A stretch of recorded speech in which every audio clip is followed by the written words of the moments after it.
All right, everyone, welcome back to Get NIST, the series that breaks compliance out of the checkbox trap and turns it into a real security advantage. No fluff, no FUD, just practical strategies to make compliance work for your MSP. I'm Jared Kasner, and I'm joined as always by my co-founder of Blacksmith InfoSec and co-host of Get NIST, Michael Zabarski. Hey, everyone. Today, we're joined by one of our partners, Sean Duffy from Duffy Compliance Services. Sean, can you please introduce yourself?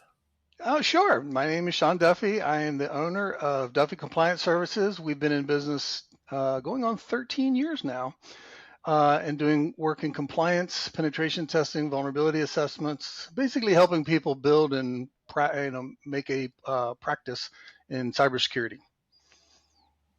Excellent. Well, let's start with the vCISO program you're working on because I think that's huge. I really like the strides that you guys are making there.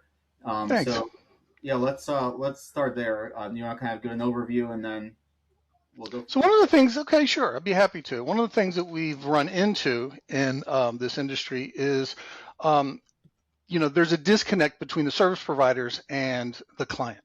A lot of it really has to do with terminology and technology and what's going on. Most of the businesses that we deal with today are manufacturing, construction, healthcare. They're into what they do. What they run into, though, is when you have a conversation with the service provider and they start talking jargon that they're not used to hearing. So one of the nice things about having a fractional chief information security officer, which is a CISO, is that we can do that interpretation for them. We kind of act as that buffer between the communication breakdown. And a lot of times what happens is if you have a good CISO, they can talk business in terms of risk and in terms of what is of value to the client from the business perspective, as well as talk to the service provider in terms of bits, bytes, packets, protocol services, and all the details that come with how do I get performance out of my service provider and also have the security that I need in order to meet compliance or a security program that we're trying to put in place. Yeah, no, it's interesting that you bring that up, and we've seen the same thing. A lot of MSPs try to offer either set aside vCISO services. They try to offer like vCIO, CTO services even, and Sure. that business engagement isn't necessarily there. What we've seen a lot of times is they're really great technicians, and they're great at that. The understanding the business processes, the how to secure a business process without knowing what the business process is, like they attempt that, right? And and we've seen that time and time again, where it's like, no, you guys need to understand the business process before you can secure it. And so that's exactly where CISOs come in, or again, fractional CIOs, CTOs, etc., that can actually engage with the business and understand the business. Yeah, well, if you think about it, the business is in business. That's what they're doing, right? And they don't want to get sidetracked. They don't want to have to spend money without a good return of investment. And so if your CISO, if your chief, executive officer doesn't understand the components that they really need to protect themselves, then they run the risk of guessing. And that seems to be a big problem because even the service providers, as well as their intentions are, they have a finite amount of equipment and services that they provide, and they want you to buy all of it, right? As much of it as they can without really realizing the impact that has to the business.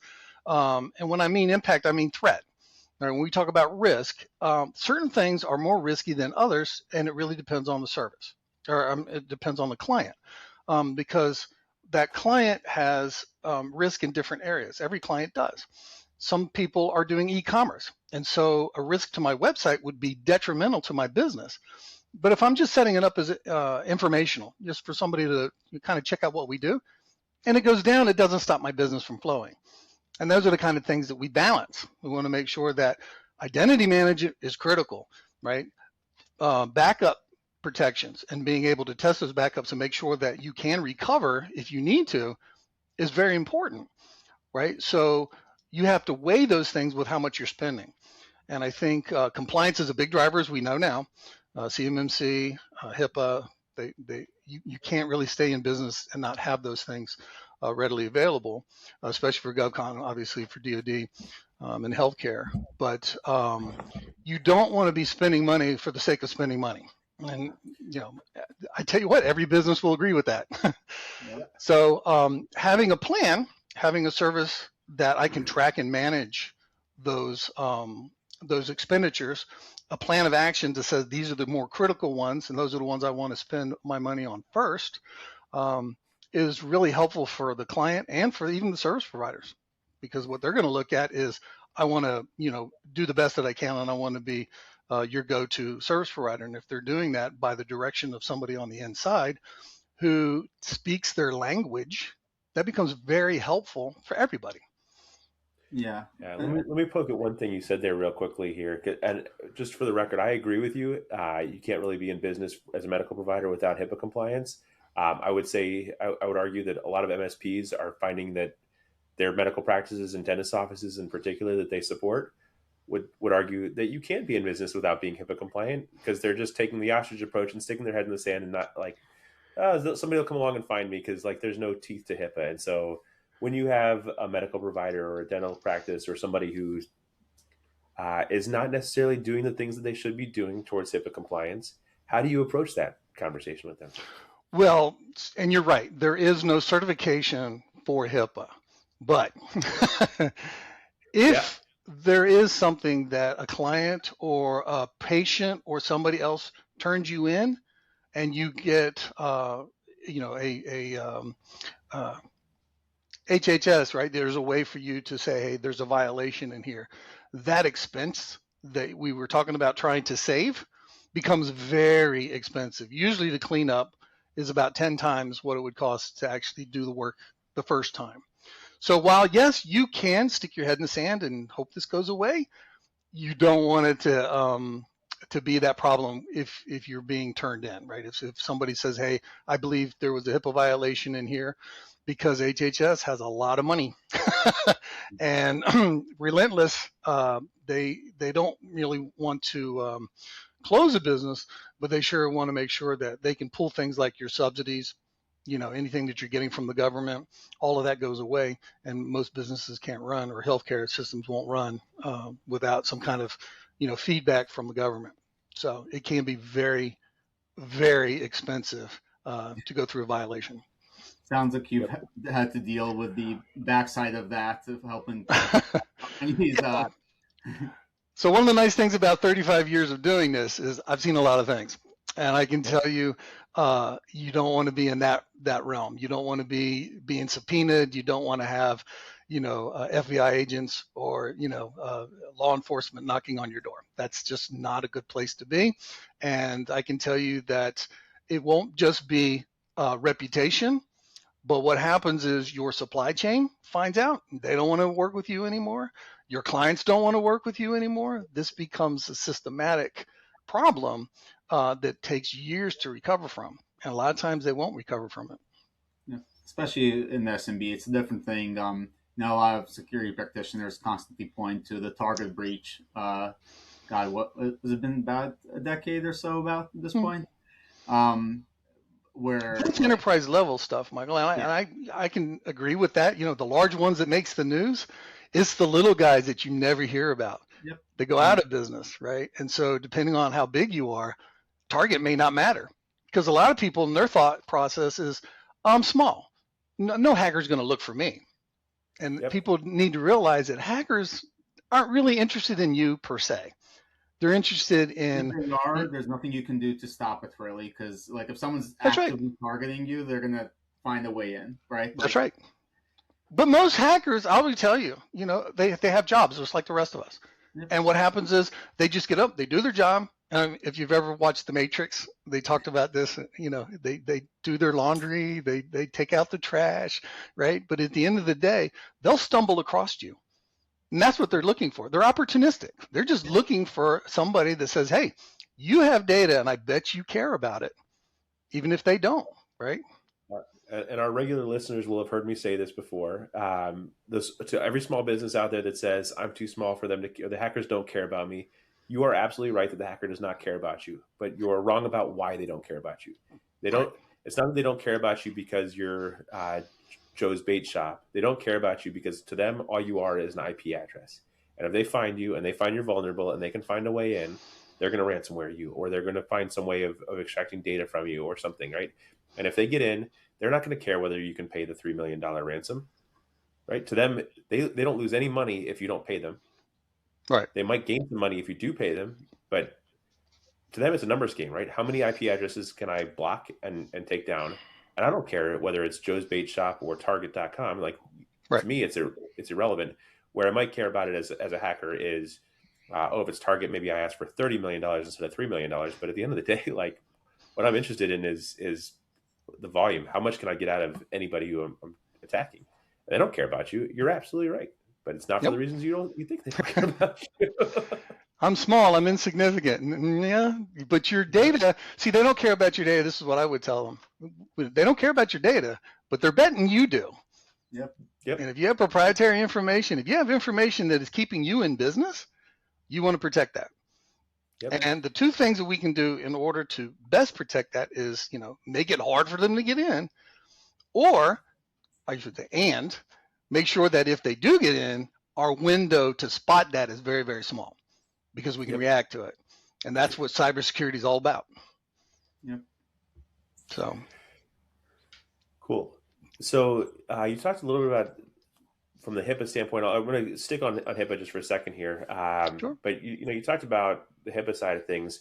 If you're a vCISO or an MSP and you're providing services into, let's say, a medical practice who is choosing to stick their head in the sand, what do you own as the advisor or the technician versus what does your client own, and like how do you create that matrix that talks about what you own versus what your client owns, and where are you seeing MSPs in particular make mistakes as far as what they're trying to own that they probably shouldn't be owning? Well, HIPAA is probably a hard example for that, because a lot of the data that really needs the protection, which is what's called personal health information, is stored outside of the service provider and a lot of times in third party. And there's a lot of security controls that are already in place. They're embedded because this has been a problem that we've been addressing for decades now. Whereas CMMC, the data is just wherever it happens to be. And so the problem with that is exposure. And if the service provider is going to protect your data, we have to have this zero trust mentality, in that the service provider, if they see that data, they now have to comply with CMMC. And therein lies the crux, right? Because yes, they have to be FedRAMP. Yes, they have to have SOC 2. But at the end of the day, if they see that data, they also have to be CMMC certified. So there's a conundrum on how much data or how much use they can be without actually having exposure to that data. So with HIPAA, they could get exposure to it, but it would be rare. Sorry about that. I'm not sure that it would be as rare as you think it would be, right? Because a lot of healthcare providers are pulling stuff into their SharePoint sites, and they've got, I've got a business associates agreement with Microsoft, and so I can put it into SharePoint, or I can do some number crunch in Excel, and all this. And if your service provider has access to your SharePoint instance, fair enough. I mean, that's obviously true, but usually the breaches come from within the healthcare organization, not from the service provider. So what typically happens is the service provider has demarcations, and the fact that they put it on SharePoint isn't a violation that they did. It's more of a violation that somebody, in the office made a decision that wasn't a good one. The biggest one that we see in there when they go through an audit is they have paperwork all over their desks. And so the clean desk, policy gets violated pretty often. I can tell you a story. I had a healthcare company that decided to put I should say their auditor. I don't want to say who it is, but they decided they would put a robot to run around and act as tech support for them because they weren't on site. And so here's this robot running around in a HIPAA, place where they had to protect themselves, and it had video and it had cameras. When I walked in the first day I saw this, I was like, whoa. My first question was, does it have a video? Yeah. Does it have a camera? Does it have audio? Yeah. And my next question was, who's listening to that? How do you know? So I can't let a robot run around in an environment that I'm supposed to be protecting client data. So that ended up in the closet, and the provider came back and got it as is a couple of weeks later. But that'd be something that the group says, hey, that's a great idea. But if you're not thinking in terms of red flags, like a cybersecurity or an executive in cybersecurity, then you would miss something like that. So seems like somebody didn't follow their HIPAA training then, because one of the things that they talk about with HIPAA training is don't take pictures of your like selfies. Oh, you have a famous patient? Great, let's take a selfie and post it on. No, that's these are the violations that we talk about. It's right. To your point, it's not even necessarily the breach of data. It's the I'll call it the risk or the security of like the risk of your employees just saying, that's right. Oh, hey, Messi's in World Cup's coming up, right? So Messi's in the hospital right now. Let me take a selfie with Messi right. and post it on social media, right? Ooh, guess all what? Violations. Yep. So that gets messy very quickly, Jared. What's up? That gets messy very quickly. Ooh. You're welcome. So that gallery shall continue. No. Okay, moving on.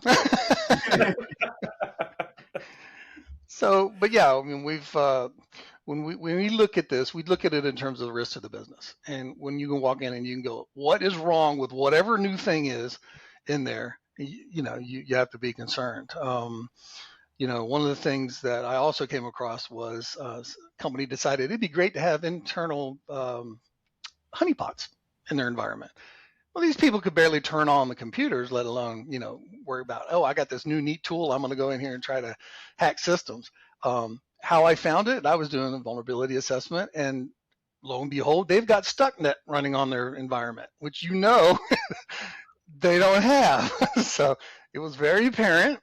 And when I discovered they had 7 honeypots, not just one, it became very clear that you spent a lot of money that wasn't a very good return of investment. Yep. Right. So I'd much rather you spent that on testing your incident response plan or testing your backup plan, because those things are very valuable to you, and they can make a difference between you staying in business or not. Honeypots didn't help you at all. Plan even, or having an incident response plan to begin with. We should talk about that, right? Because everybody should have one. And I tell you what, technically everybody does have one, and it could be running around with your hair on fire. Right? Panic is a plan. It's not a good one. I don't know if I would classify that as a plan. Winging it could be considered a plan, right? It's not a good plan. But the goal is, right, think things through. We always start with a risk assessment. Where are you? What's important to you? And what are the things you can live without? Right? Yes, if my website goes down and it's informational, I can live without it for a day or two, right? It's not going to end the world. But if I have e-commerce, I better have backups and redundancy and fault tolerance to make sure that they don't go down. So it's a matter of what your business is, and can that officer look at it objectively in terms of business and in terms of technology. Well, this goes back to your comment from the beginning about understanding business processes, right? Mm-hmm. Let's say it is a brick and mortar store, right? You've got a POS system. Credit cards don't have raised numbers anymore, so your backup plan can't be a knuckle grinder like it used to be in the 90s, right? Your backup plan needs to be, all right, as you're evaluating your POS vendor, does your POS system offer like offline storage? So if your internet is down, are you still able to make transactions? What happens if the POS provider is down? Is there a backup solution? Are you able to take cash? There's some places anymore are credit card only. They don't even have a till to put cash into. And so, like, what are your backup systems in the event that the internet's out or your POS provider is down? Or do you have a backup POS provider? Can you take Stripe payments on your phone or Zelle? Or like, what are you going to take in the absence? Or does your brick and mortar just shut down in one of those instances, right? So, well, I love the fact that you're thinking exactly the way you should be thinking. Any business person should be thinking, what happens if? What happens if? Because those are going to keep you out of trouble. Yep. Well, so that's spot on. And this goes back to kind of building out the business continuity plans, right? Figure out, hey, here's all the different business processes. Write down all the steps for each business process, and then start poking holes. Hey, what happens if, Sean, I'm going to pick on you since you're here. what happens if Sean is out and he's the person responsible for running payroll and he takes a vacation for 4 weeks? Hmm? Are we just not paying employees, or like? Talk about disgruntled. Don't pay them and see how that goes for you. So, but you're absolutely right, right? That's what we were talking about, and Jared made a good point that if you don't think about those things, then bring somebody in who does. Yep. Right. Because at the end of the day, I think a lot of us, especially in the IT world, think about incident response plans purely in terms of what happens if a hacker gets into the system. Well, Mm-hmm. the hacker getting into the system is probably the least likely outcome or the least likely cause of disruption to your business. There are so many other things that are going to happen, whether it's a fire in your office building, a key employee getting sick. Like all of these different things are going to happen on a regular basis, and you probably already have some sort of plans in place for these things, whether you know it or not. And so thinking through and writing those processes down, to Mike's point, understanding what happens when Sean in charge of payroll takes a 4-week vacation. Who's his backup? Like making sure that all those different processes are documented so that when things, and then most importantly is when something new and unexpected happens, document that too and add that to your plan. Like learn from stuff, right? We have to learn from things. This is like the craziest thing out there is like learn from the things that happen to us, right? We're going to have unexpected things happen, and so let's learn. That's right. And adapt and adjust and update our plans accordingly. Things do happen, and that's a great way to prevent them from happening again. Is document what we fixed, improve upon that, and put it as a policy or procedure. And you're absolutely right. I had one that if you're just thinking about internally, you might miss something as well. I was going to just say that I had a client that was on a floor below DEA. Now think about the risk that they're going to have that could affect you. Right? Yep. So nobody thought that, oh, maybe I should check out who my neighbors are, right? Yep. If I have an open parking lot, how close can a car get before they can do damage to the building? So it's not just what I worry about internally. It's not an insider threat. It's my neighbor. It's the people upstairs. It's the people out in the parking lot. So, and also thinking about where your office is located, right? So I had a former employer of mine had an office in North Carolina. It's an open carry, at least at the time, I think it was open carry or concealed carry. I'm not sure what it was, but anyhow, we had employees sometimes that would bring a firearm to the office. Like we had to change the policy about that, but we also shared an office space with TSA. So TSA had offices above. Let me tell you, you bring a firearm around some sort of federal officer, like it wasn't an airport, but they still get a little bit twitchy about seeing people with guns. And so maybe you need to think about what your office policies allow for when you have law enforcement sharing, like again, if DEA or TSA or whatever else. Yep. So you get it too. But these are the things I wouldn't expect somebody that's building straps for a living to know this, right? That's what you want to have an expert in there who's thinking this for you, right? I had clients that really wasn't sure what an application was, right? Because they were in the back building things that were part of their job, right? That's what keeps the lights on. This stuff, when we can't transfer risk, when we can't mitigate it, we have to have things in place to enforce it. And understanding the different levels of risk and what my answers are to addressing those risks are critical. But you're not going to expect a CEO to know that, and that's where really having an expert helps, because they're going to think things like, just like you said with the robot. I came in and I was like, whoa, nobody else thought that. I was like, there's a problem here, but they didn't see it, right? The honeypots, they didn't see it. But John, it's so cool. Like, how many people it's have very cool. Be a robot? Like, that's cool. Yeah. Come on, man. Don't take my robot away. I said we called him Sheldon, right? Because it looked like, I don't know if you watched The Big Bang Theory, it looked like the Sheldon robot running around there. I was like, yeah, it's cool, but is it really productive? I mean, yes, you can pick up the phone and you can still call tech support. I don't have to have a camera running around the neighborhood unabated from anybody, who can be on the other end. We don't know.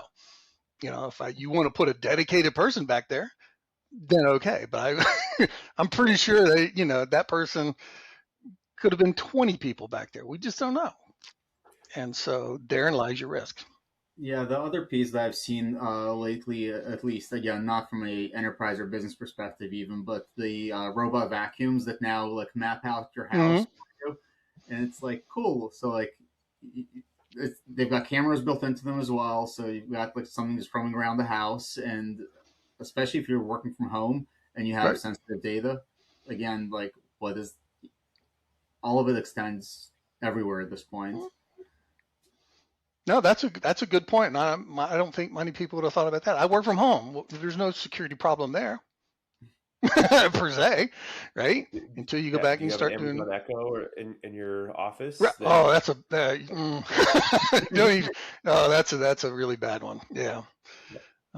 So definitely, I mean, again, I wouldn't expect the CEO of a strap manufacturing company to know these things.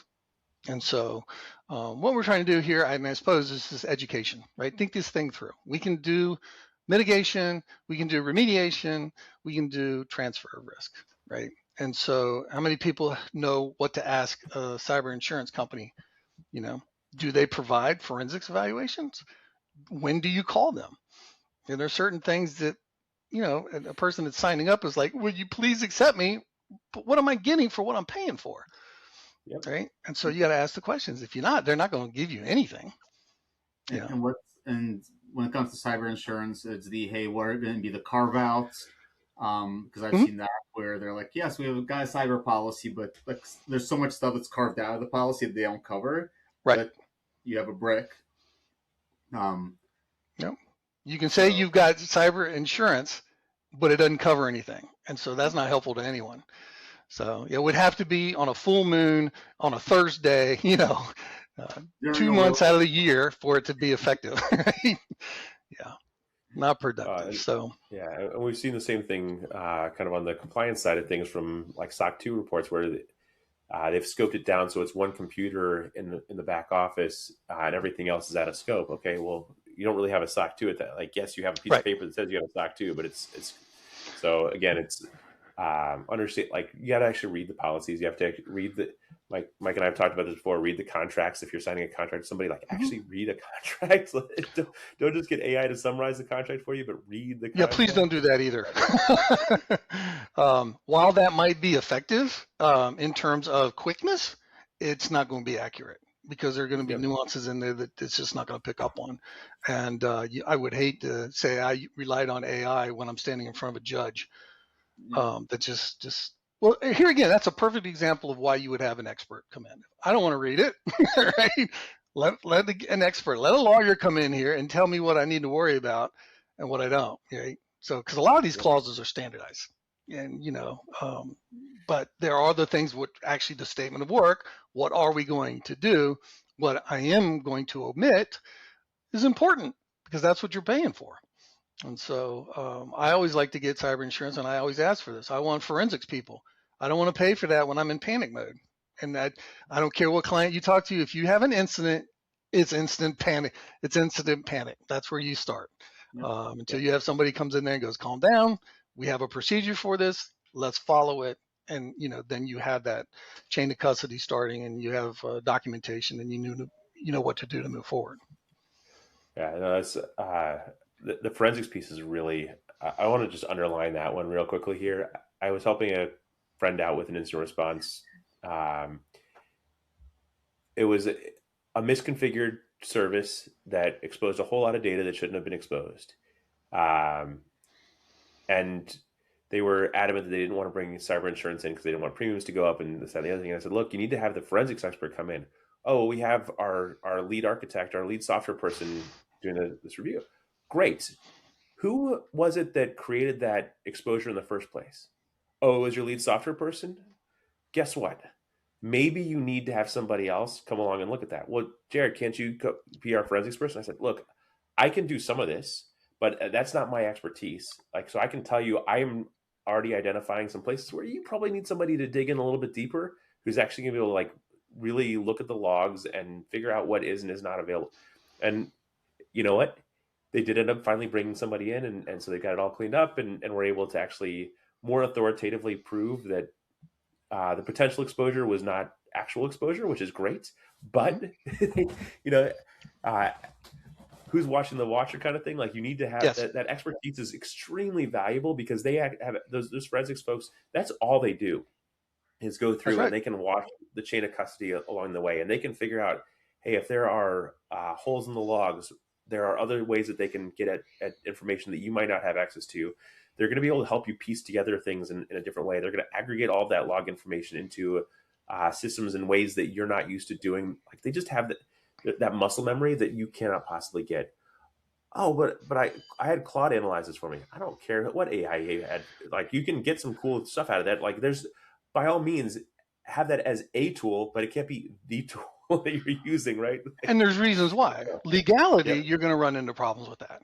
Yep. Oh, so I don't want to stand in front of a judge and say I used AI to do my job. Right? So I can use it to augment my job, right? I've done Yep. validation. What you don't want to do is have the person not see the trees for the forest, right? And that's Yep. if the developer is in there working and he spots an exposure, he's so ingrained in there, he's not going to be able to step back and see what's really going on. Having a third party comes in there is agnostic, right? Everything is open for me. I can look at anything because I'm questioning how we got to where we are. That's the same for forensics. They come from third party. If you don't have, your head in the depths of stuff, then you can get there by sheer fact of asking questions, right? By looking at it objectively, not by this is my baby and I got to protect it, or I've got some kind of bias that may prevent me from doing the job that needs to be done here. So, and we tell that the same thing with service providers. Look, don't tell your client that you're going to do your own pen test. It's the fox watching the hen house, right? Yeah, everything's great. What does that say to me? Automated pen test, John. It'll be fine. I'll just AI will automate the whole pen test for me. But even so, right? Let's say I got a problem that I need to fix, right? Am I going to tell my client, oh yeah, we found this glaring problem? There's bias there, and it's because it's their baby, right? If you bring a third party in there, now the third party might go to the guy, to the guy and say, hey, I found a glaring hole, you need to fix this. In the process of telling the client, here's what I found, they're already working on it. That's a much better situation to be in than, yeah, everything's fine because we did it in the background. You'll never know. Yeah, the other thing that I've seen that I think is important to call out for MSPs is working with your client's cyber insurance provider to figure out where that demarcation is of what you're allowed to do before they get cyber insurance involved, because you don't want to be in the spot where all of a sudden cyber insurance isn't covering your work, or all of a sudden, hey, you've done something and now you've created liability for either yourself or your client. So figuring out like, hey, what are we allowed to do to contain an incident before you guys are engaged, before it becomes an issue, is also huge. I'm shaking my head because these are very, very true statements. So, what I always ask the client, the insurance company, is can you provide your own forensics? Why? It takes the burden off of me, and it sets the expectations to that person, because the last thing they want to do is spend a lot of money on forensics. They want to do a good job, and they want to make sure that their ducks are in a row when they pay. It's on them, right? So I would say, having that leverage, because again, we're transferring risk. We've given up. We've gotten to a point where we're just like, okay, now it's up to you. Your forensics guy, they should be agnostic as well, but they will be the people that make the determination of what happened, what went on, because there's no argument there, right? They're not going to fight themselves to say, oh, no, that's not really what happened. So there's an advantage by that. Yep. All right, Sean. We put together some rapid fire questions for you. Okay. I think I'm all warmed up now.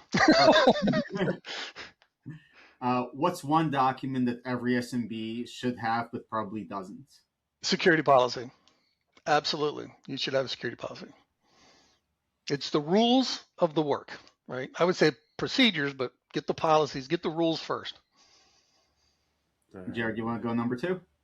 Yeah. What is one security control people think is simple, but almost always has messy exceptions? Multi-factor authentication. Because it's got to integrate with everything, right? And you remember the old days of single sign-on? Yeah. Two-factor authentication make that even hard. So there's no easy answer to it. I would say get a professional. Don't just take the first thing that comes to your plate, but you have to do some vendor evaluations for single or for a multi-factor authentication. Yeah, and on top of that, I would also say think holistically, think about all your applications, going back to your single sign-on thing. There's still applications nowadays that either don't support single sign-on or don't support MFA, or you have to go to enterprise level for them to support it. And vendor evaluation, evaluate it, right? Don't just take the first one, but say, hey, because APIs are great, right? But they may not work with your stuff. So, right, it really depends. I would say, yeah, two-factor authentication. I'm going to skip a couple here, but what's the worst network diagram you've ever seen? I know network diagrams are a sore subject for you, which is why we put it in there. No, they're not. But I have seen some network diagrams that weren't even diagrams. They were like bar charts. And I'm talking a large organization that was designing this. And I'm like, there's no information here that's of value to me. Let me sit down and read. I've also had service providers come back in and literally say, we tried this. We just need you to come and do it for us. And I'm like, you have to understand the network. That's what a service provider does. You should certainly take some time and go learn how to do network diagrams. But yeah, the one I saw would look like a bar chart. I don't even want to tell you who it was because it was a large organization and everybody knows who they are. Yeah. Hopefully it's not that way now. It's not about naming and shaming. Right. I don't know their name. What I do want is to try to understand how they turned a bar chart into what they thought was a network diagram. So I'm trying to visualize this, and I can't even visualize the mental gymnastics. There was a gymnastics to it for sure. When I first looked at it, I thought, okay, this is fine. Give me the actual diagram. And they were like, that's it. And I was like, this guy was either a certified genius or an authentic wacko. Because I couldn't follow it either. And I'm in the business, right? So it was under genius or certifiable. One of the two, right? So he had a thought process that was unto his own. And that's how he wanted to do it. And he had lines drawn in it that were kind of connecting the bars, but it was unrecognizable. If I had seen it on the street, I wouldn't have known what it was. That's the old Excel trend line in your bar chart that gives you. Yeah, again, it was. It's not what you expect, right? We expect to see. I want to see flow. I want to see to be able to, pinpoint how it came in, what happened to the data, and how it got out of there, right? That's kind of the diagram, and that's the workflow that I want to see. None of that was there. None of it. And I mean, this was a company that should have known better. So. Well, and that's a good big piece of it as well. So there's like two different pieces here, right? There's the network diagram from, hey, here's how data flows as a high level. Here's firewalls, switches, storage, etc. And then there's also the actual data flow diagram, so you know where your sensitive data actually is and how it gets in and out. Huge in CMMC and HIPAA, because that's what you're protecting. Like CMMC doesn't care about your business data necessarily. What they care about is CUI. And so, they care about the business data as well. No, you're 100% right. And this is what I got to tell clients, and clients should know this, right? When you're certified, when you say I am compliant with this, you have told the government you're compliant with protecting their data. Yep. They didn't have anything in there about your data. And people need to understand that. Just because you're compliant does not make you secure. And to do that, you need to understand those flows of, hey, where's the CUI coming in? How's it coming in? Where's it being stored? How's it going out, to your point? That's right. And so it's both, not just the network diagram, but also the data flow diagram, so you can get all of that. And I would have taken either one of those. But not bar chart. Not what I got, right? Let's put it that way. So fair enough. All right. Okay. So that one of the things you said there kind of spawned another question for me on that rapid fire vein. What are some things that small businesses should stop assuming about their service provider? That they're the answer to everything. I think service providers are considered a catch-all. And it's not a bad thing if they understand what they're good at, and they stay to that what they're good at. And I've got service providers that are fantastic at that, and I also have service providers I would probably steer clear of. So, I don't want the client to ever feel like the service providers are end all, right? It's a component to my business practice. And if I need more, then I need to go beyond that. If I need the service provider to take on more tasks, a lot of times they can. Like if I wanted them to do security awareness training, right? We know that you can buy that off the shelf. There's COTS products out there. There's KnowBe4, which is a de facto standard in it. I have no problem. If you want to get that through your service provider, then by all means do it. What I don't want you to do is I'm going to test phishing exercises on somebody who just got trained on KnowBe4, and now they're going to do phishing exercises and be able to really get an effective result out of that. Well, and a lot of that is also, so there's going to be two things I'm going to say on that. One of that is the configuration of the tools, because even with KnowBe4, I've seen where they're misconfigured and becomes a giant security awareness mess.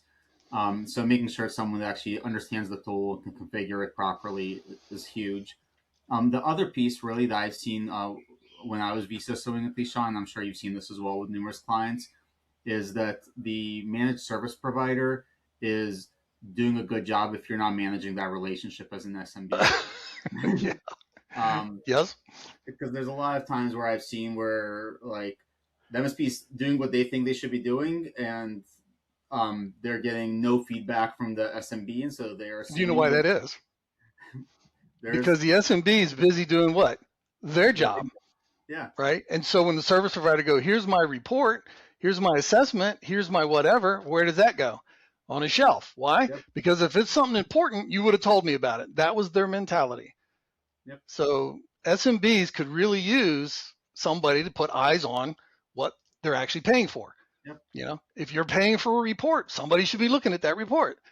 If you're paying for an assessment, somebody should be looking at that assessment. Don't just assume they didn't tell you anything, that everything's peachy, because it may not be. I'll give you an example. I got a report one time from a client.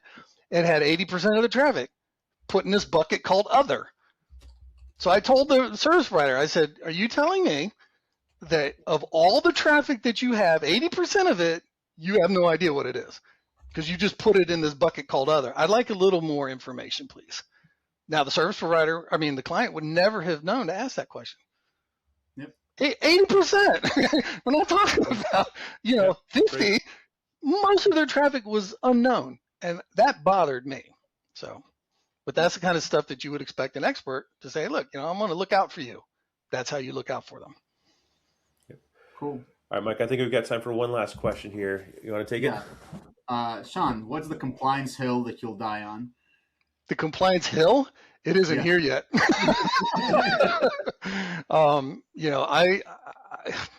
We never know what we're going to get into, right?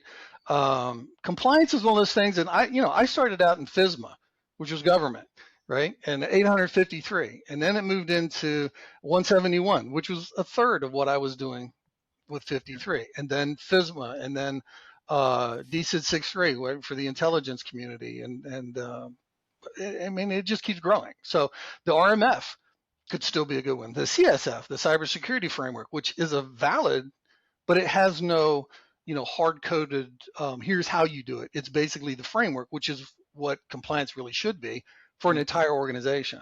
It shouldn't be, do you have, two-factor authentication? That you should, right? Do you have security awareness? Do you have this? Do you have this? Do you have this? It should be more like, am I protecting my recovery capabilities? Am I protecting my authentication? Are those categories in the CSF? That gives me a lot more freedom to build a structure that's really designed for the client, not necessarily for I checked all the boxes. I'll give you another example. If you don't have wireless, why do I need an AES 230 or FIPS compliant, environment? So it's easier for me not to put wireless in than it is to meet that requirement. Yep. Which goes back to the biggest thing with compliance, which is scoping. Make sure you understand where your sensitive data is for that compliance framework and scope it properly, because you may not need to have everyone doing everything. Right. But, some of these compliances says you have to have this just to be compliant, whereas it may not be necessary. That's what I'm getting at. Yeah. So, and just like the opposite thing too, so you might miss something, but that's why you need an expert, right? So, and one of the nice things that you guys have, and here's your plug, is a tool, right, that helps me make sure you don't miss anything. Doing a spreadsheet is great, but it as the compliance changes, that spreadsheet needs to change. And having, a tool that says, hey, I can follow this along, I can generate, a score on the fly is very important, because that gives me a moment in time at any time that I can go to the client and go, here's where you stand, which is what they want to see. Am I secure? How do you know? Here's how you know. Yep.